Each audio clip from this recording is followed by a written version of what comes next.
أجمل شيء في العالم هي الأم، كف الوالدة، هذا أجمل شيء. أصلا الدنيا بعد وفاة الأم تصبح بلا ألوان، الدنيا بعد وفاة الأم تصبح بلا ألوان.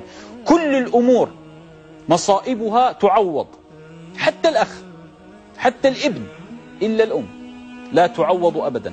كل الناس بمجرد أن تشكو لهم ما ينتابك، مجرد أن تذهب ينسى القوم، إلا الأم تذهب في الثلث الآخر تتوضأ وتسجد وتدعو لك بالتوفيق، وفي الصباح تسأل عنك ماذا جرى معك.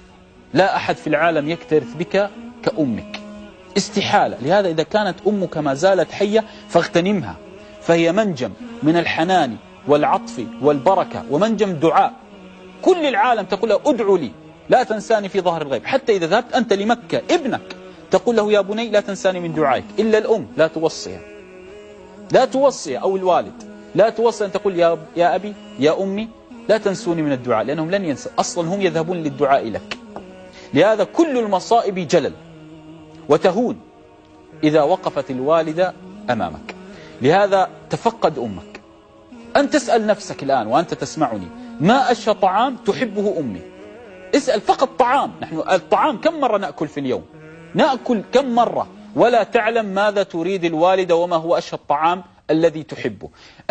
اسأل نفسك، العطر المفضل للوالدة ما هو؟ البخور المفضل للوالدة ما هو؟